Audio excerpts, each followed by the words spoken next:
Good evening, pet lovers. I'm sorry to be recording a video so late at night, but I made this promise to myself because I'm always saying I'm going to make videos more often, and I just don't do it because I don't ever put it on my calendar. So I decided that I'm going to make a point to put it on my calendar every single week.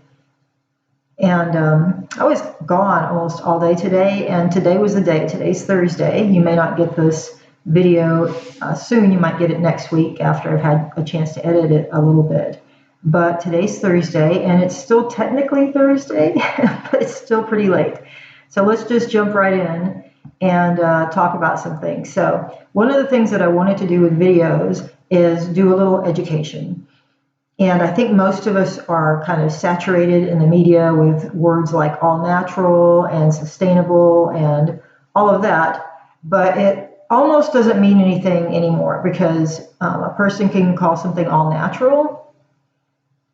And technically, it's all considered all natural if nothing is added to the product after it's processed. So let's say that you're on your own farm. You're on your own farm and you're slaughtering your own animals and you're raising your own produce.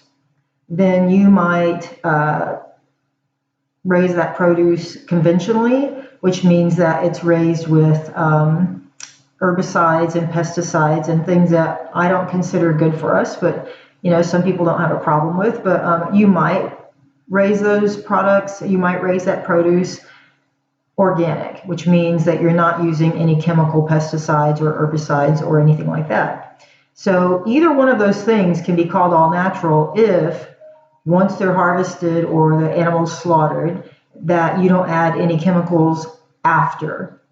Okay, so it can be considered all natural. You haven't added any chemical preservatives to that food product after it's harvested. So a lot of people don't understand that all natural doesn't necessarily mean without herbicides or pesticides.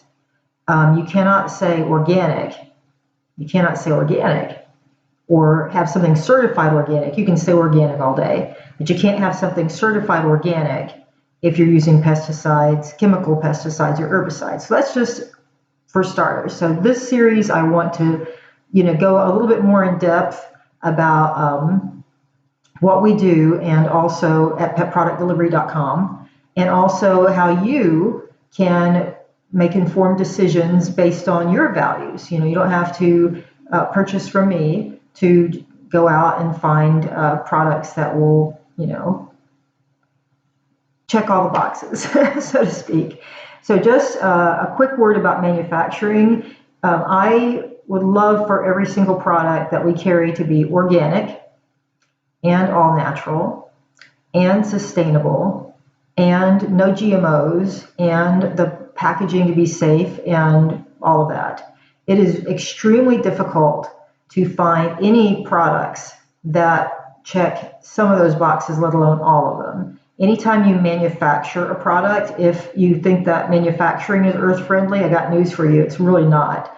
I mean, you can make manufacturing more earth friendly, and by manufacturing I mean creating things that are away from, how can I put it, producing any kind of products on machinery. Okay, producing any kind of products on machinery, whether it's food products or non-food products, most of the time it's not going to be very earth friendly just by the nature of what it is.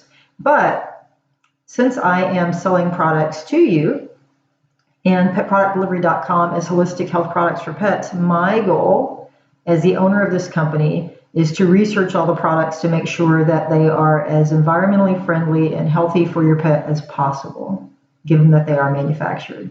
If you want to have your own farm and raise your own produce and slaughter your own animals, then you could be assured that those things are all natural and organic, and that there's very minimal processing done to that food. Otherwise, you really don't know. So it's up to me to do the homework for my clients. That's my view, and that's what our philosophy is here. So I just wanted to point out, if you're looking at a package, I personally we don't like plastics very much anymore because we're starting to realize that plastics have very, very bad health complications, not only for the short term, like just us using them, but also for the long term, because the packages aren't going away after we use them. But I do like these packages that fold flat as opposed to a bulky can or a bulky box, because those things just take up more space in the landfill. And also, they don't always get recycled. Even if you take them to the recycling center, they don't always get recycled. But I did want to let you know a couple of things about recycling. And this particular company, this is Steve's Real Food. I hope you can see it here in the dark. But Steve's Real Food has a variety of products that I really, really like. They're frozen and freeze-dried, but I prefer the freeze-dried for a lot of reasons. This is a lot lighter than a bag of kibble or a frozen food.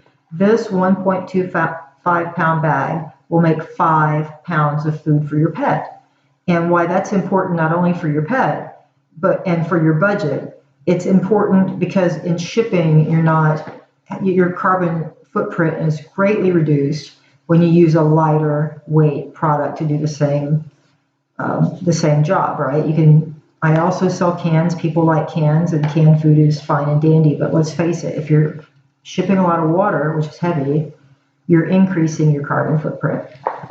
One of the things I like about Steve's, among the fact that I think the product is really good, this is like a non-GMO product. There's no GMOs in this, which means genetically modified organisms.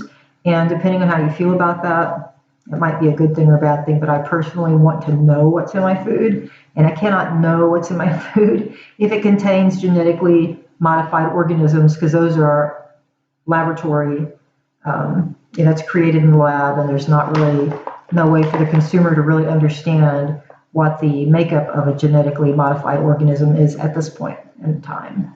But another thing that I like about Steve's Real Food is the packaging. So when you look at the back of a package and you see that little symbol with a number in it, just because it has a number in it does not mean that it's recyclable. And you may not know that. That little number doesn't necessarily mean it's recycled. It is on a lot of plastic bags because,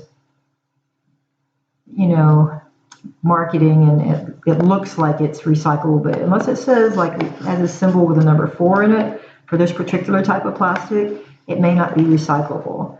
Also, this packaging is BPA free. So I'm going to do a little blog post, or a little longer, because I don't want my video to be so long, but a little longer blog post that you can read later on about what that means, what BPA is, and why you don't want it not only in your pet's food, but in your food, or even in your hands for that matter. You really don't want to be handling this stuff. This company also, not only is their product sustainable, but they use hydroelectric power, locally sourced ingredients. Their green partnerships, they are PSC sustainability accreditation. And you know what? This is going to be so much better in the blog, because you can just read all this and not have to worry about the mispronunciation. But I did want to point that out. When you purchase a product, whether it's from petproductdelivery.com or some other company, if you're concerned about having a healthy planet, all the flavors of Steve's Real Food, the pork in, the lamu, and all the other flavors, it's the same high level of manufacturing ethics, really.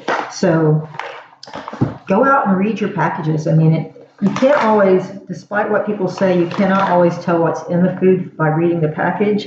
And we'll have another video about that sometime. But right now, I just want to talk about the way going forward, the kind of education that I like to do on these videos, so that you understand that even if you don't buy from petproductdelivery.com, it just takes a little bit of understanding the lingo to make the choices that you want to make that are healthy for your pets and also for the planet.